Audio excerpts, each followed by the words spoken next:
O rugido do motor do Bugatti Chiron ecoava pelas ruas estreitas do Chiado como um trovão preso em pedra antiga.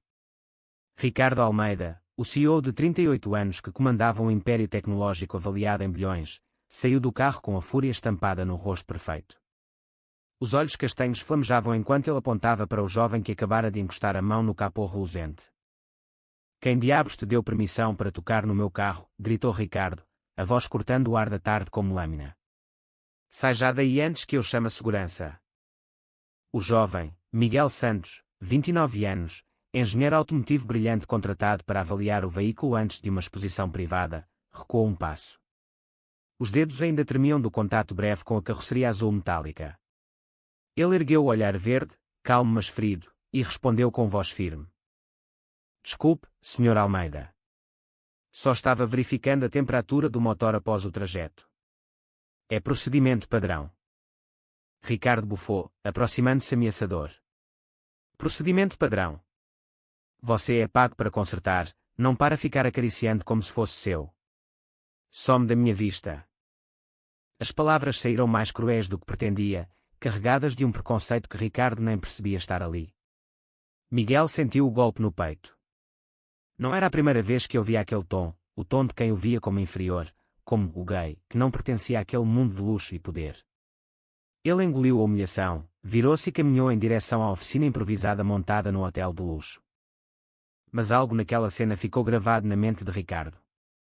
O olhar de Miguel não era de medo, era de dignidade ferida. E isso o incomodou mais do que gostaria de admitir. Naquela noite, no seu apartamento de cobertura com vista para o Tejo, Ricardo não conseguia dormir. Revia a cena sem parar. Ele, que crescera em Famalicão, filho de operários, que lutara dente e unha para chegar ao topo, gritando com um funcionário apenas por porquê. Por ter tocado no carro. Ou por algo mais profundo, algo que ele enterrava desde a adolescência. Ricardo sempre fora implacável nos negócios. Namorara mulheres lindas, aparecer em revistas como o solteiro mais cobiçado de Portugal. Mas no silêncio da madrugada, lembrava-se do colega de faculdade, João, com quem dividira olhares proibidos nos corredores da Universidade de Coimbra. Lembrava-se do beijo roubado numa festa, e do pânico que o fez fugir e nunca mais falar com ele. Desde então, construíra muralhas. No dia seguinte, Miguel voltou ao hotel para finalizar o relatório técnico. Encontrou o Bugatti estacionado no mesmo lugar, mas agora com uma nota no para-brisa: "Preciso falar consigo." Erra. Ele hesitou. Podia simplesmente entregar o relatório à recepcionista e ir embora. Mas algo, curiosidade, orgulho, ou talvez um pressentimento, fez-o subir até à suíte presidencial. Ricardo abriu a porta pessoalmente. Vestia camisa branca desabotoada no colarinho, sem gravata, o cabelo ainda úmido do duche. Parecia menos intocável. "Entre", disse, a voz mais baixa que no dia anterior. Miguel entrou, mantendo distância. "O relatório está pronto. O carro está perfeito, como esperado." Ricardo pegou no envelope, mas não abriu. "Não é sobre o carro. Ontem fui injusto. Descontrolado. Peço desculpa." O silêncio que se seguiu foi denso. Miguel observava-o, tentando decifrar se era sincero ou apenas mais uma jogada de poder. "Por que gritou comigo?", perguntou Miguel por fim. "Não foi só pelo carro, pois não?" Ricardo desviou o olhar para a janela, onde o rio brilhava sob o sol de inverno. "Não sei explicar. Talvez medo." "Medo de quê?" "De um engenheiro gay sujar o seu brinquedo de bilhões." A frase saiu mais afiada do que Miguel pretendia. Ricardo virou-se bruscamente. "Não é isso." Fez uma pausa, respirando fundo. "Ou talvez seja, em parte. Cresci ouvindo que homens como você como nós não pertencem a certos lugares. E eu lutei tanto para pertencer que acabei acreditando nisso." Miguel franziu o sobrolho. "Nós." Ricardo baixou os olhos. Pela primeira vez em anos, sentia-se nu perante alguém. "Eu já senti coisas. Por homens. Mas enterrei tudo. Casei com a empresa, com o sucesso. Achei que era mais seguro." O coração de Miguel acelerou. Não esperava aquela confissão. E agora? Agora vejo que magoei alguém que não merecia. E percebo que talvez esteja cansado de fugir. Os dois ficaram em silêncio, o ar carregado de possibilidades perigosas. Miguel sentiu uma atração imediata, não só física, mas por aquela vulnerabilidade inesperada no homem que parecia invencível. Tenho de ir, disse Miguel por fim. Tenho outro trabalho em Sintra. Ricardo assentiu, mas antes que ele saísse, aceita jantar comigo amanhã. Só conversa. Prometo não gritar. Miguel sorriu pela primeira vez. Um sorriso pequeno, cauteloso. Veremos. Quando a porta se fechou, Ricardo encostou-se à parede, o coração batendo descompassado. Pela primeira vez em décadas, sentia-se vivo de verdade. O restaurante escolhido por Ricardo ficava no topo do bairro Alto, com vista panorâmica para os telhados de Lisboa iluminados. Miguel chegou pontual, vestindo uma camisa azul escura que realçava os olhos. Ricardo já estava à mesa, nervoso como um adolescente. Conversaram durante horas. Primeiro sobre carros, terreno seguro. Miguel falou da paixão pela engenharia desde criança, de como desmontava os brinquedos para entender como funcionavam. Ricardo contou como comprara o primeiro computador aos 15 anos com dinheiro de trabalhos de verão, e como isso o levara a criar a sua primeira startup. Mas aos poucos, a conversa aprofundou-se.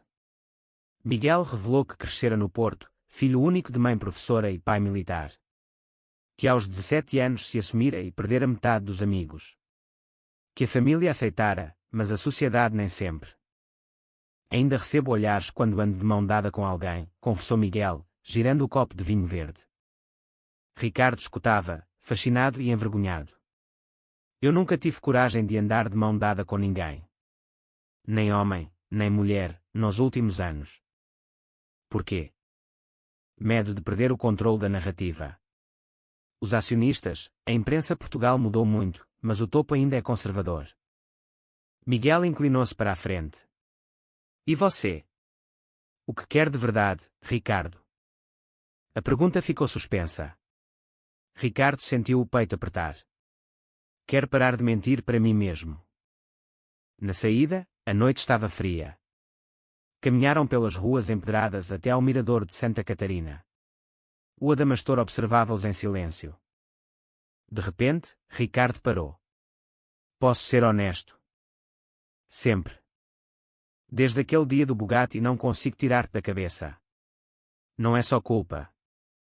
É mais. Miguel sentiu o sangue correr mais rápido. Eu também pensei em ti. Mas tens a certeza? És um homem público. Eu sou só um engenheiro. Ricardo deu um passo mais perto. Tu és muito mais que isso. Os lábios quase se tocaram, mas Miguel recuou suavemente.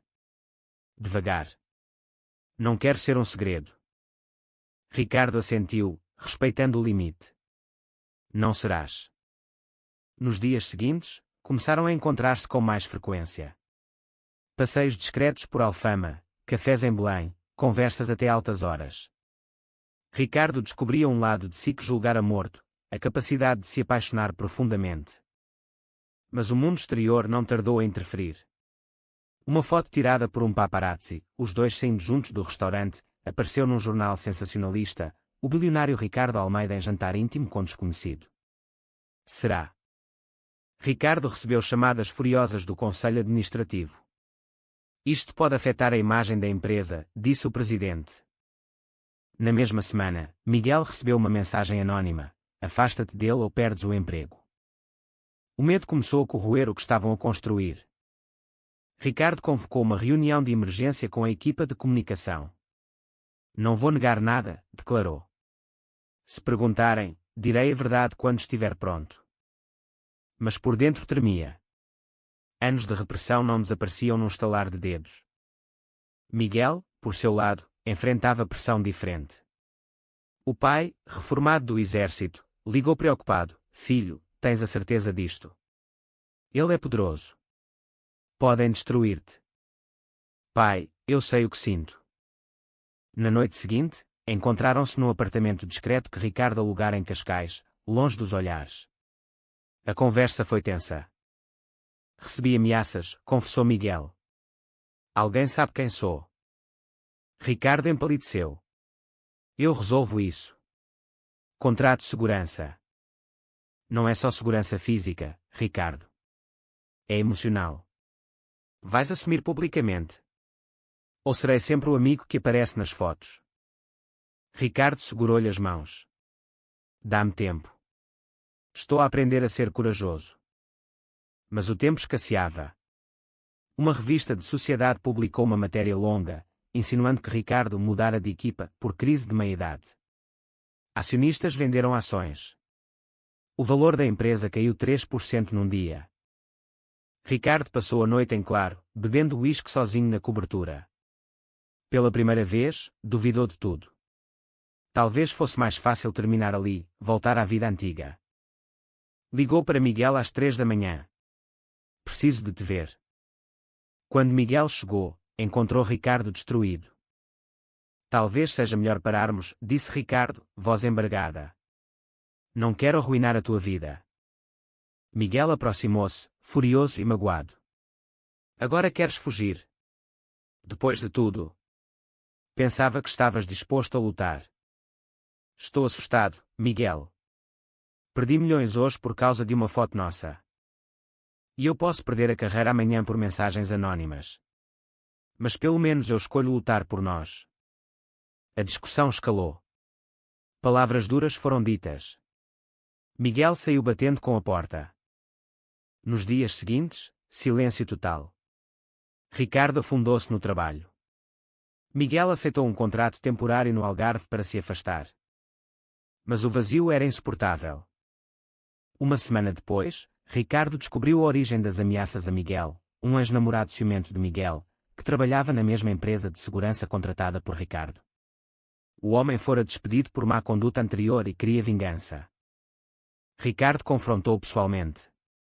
Se voltares a aproximar-te dele, destruo-te legalmente. Mas isso não resolvia o essencial. Decidiu então o impensável, marcar uma conferência de imprensa. A sala de conferências do Hotel Tivoli estava lotada de jornalistas. Flashes disparavam. Ricardo subiu ao pódio, sozinho. Boa tarde. Convoco-vos hoje não para falar de números ou lançamentos, mas de algo pessoal. Fez uma pausa, respirando fundo. Há rumores sobre a minha vida privada. Não os vou negar nem desmentir com mentiras. Apaixonei-me por uma pessoa extraordinária. Essa pessoa é um homem. Chama-se Miguel Santos. Um murmúrio percorreu a sala. Durante anos vivi dividido, com medo do que isso poderia custar. Mas aprendi que o custo de esconder quem somos é muito maior. Miguel ensinou-me isso. E peço desculpa publicamente por ter demorado tanto a ter coragem. Lágrimas brilhavam nos olhos dele. Não peço aprovação. Peço apenas respeito. Como peço respeito para todos os que amam além das normas que nos tentam impor. Saiu do pódio sob aplausos dispersos e perguntas gritadas. No Algarve, Miguel assistia em direto na televisão do hotel onde trabalhava. Quando Ricardo pronunciou o seu nome, as lágrimas escorreram-lhe pelo rosto. Ligou imediatamente. Viste? Perguntou Ricardo, voz trêmula. Vi, seu louco. Seu lindo louco. Vais ter comigo. Já estou a caminho. Reencontraram-se na ponte 25 de abril ao entardecer. Ricardo esperava com um ramo de flores simples. Miguel correu para os braços dele. Desculpa ter duvidado, sussurrou Ricardo. Desculpa ter exigido tanto tão rápido. Beijaram-se ali mesmo, sob o olhar de motoristas que buzinavam em apoio. Mas nem tudo era final feliz ainda. A empresa continuou a sofrer abalos. Alguns investidores conservadores retiraram-se. Ricardo teve de vender parte das ações para estabilizar. E surgiu outro conflito. A mãe de Ricardo, viúva tradicional do Norte, recusou-se inicialmente a aceitar. O meu filho não é assim, disse ao telefone. Ricardo viajou a Famalicão para conversar pessoalmente. A conversa foi dolorosa. Lágrimas, silêncios, memórias da infância. Eu amo, mãe. E ele faz-me melhor pessoa. Após semanas, a mãe cedeu. Se te faz feliz, traz-o para conhecer. O encontro com a família de Ricardo foi tenso mas transformador. A mãe, de Maria, recebeu Miguel com reserva, mas aos poucos o calor genuíno dele conquistou-a. Quando Miguel ajudou a cozinhar o bacalhau a gomes de Sá e elogiou as receitas antigas, o gelo quebrou. Cuida bem dele, disse-lhe de Maria ao despedir-se, abraçando-o. Por seu lado, a família de Miguel, mais aberta, recebeu Ricardo no Porto com calor. O pai, antigo militar, apertou-lhe a mão com força. Se magoares o meu filho, respondes-me.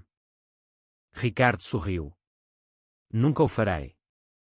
A relação aprofundava-se. Mudaram-se juntos para um apartamento amplo em Lisboa, com vista para o mar. Ricardo começou a envolver-se em causas LGBT, doando anonimamente a associações e depois publicamente. Mas um novo conflito surgiu. Uma antiga namorada de Ricardo, Catarina, reapareceu grávida de um relacionamento breve antes de ele conhecer Miguel. Alegava que o filho era dele. Testes de ADN foram feitos. Positivo. Ricardo ficou em choque. Eu vou ser pai. Miguel sentiu o chão sumir-se. E nós? A tensão foi enorme. Discussões, noites separadas. Miguel temia ser posto de lado. Ricardo debatia-se entre a nova responsabilidade e o amor. Quero criar o meu filho, disse Ricardo. Mas quero-te a meu lado. Podemos ser uma família diferente. Miguel refletiu longamente. Lembrou-se da própria infância, do amor incondicional dos pais apesar das dificuldades. Sim. Podemos. Catarina, vendo a seriedade da relação, aceitou um acordo de coparentalidade civilizado. Nasceu uma menina, Inês. Miguel esteve na sala de partos, segurando a mão de Ricardo. Quando segurou a bebé pela primeira vez, Ricardo chorou. Obrigado por ficares. 2 anos depois, Lisboa acordava com notícias positivas. A empresa de Ricardo recuperara e ultrapassara os valores anteriores, agora vista como inovadora e inclusiva. Ele e Miguel casaram-se numa cerimónia íntima na Quinta da Regaleira, em Sintra, rodeados de amigos e família. Inês, com 2 anos, levava as alianças numa cestinha, rindo. Na festa, Ricardo fez um brinde. Aprendi que o amor verdadeiro não teme a luz. Obrigado, Miguel, por me teres ensinado a lição mais importante da vida. Miguel respondeu, e tu ensinaste-me que até os corações mais blindados podem abrir-se. Dançaram sob as estrelas, enquanto o Tejo lá embaixo refletia as luzes da cidade. Os preconceitos não desapareceram magicamente, ainda havia olhares, comentários. Mas juntos enfrentavam tudo. Anos mais tarde, contavam a história do Bugatti como anedota. Tudo começou com um grito e um toque proibido num carro. E riam, sabendo que aquele momento de raiva fora o catalisador de uma vida inteira de amor. Porque às vezes, as lições mais profundas vêm dos erros mais gritantes. E o amor, quando verdadeiro, vence até o medo mais antigo.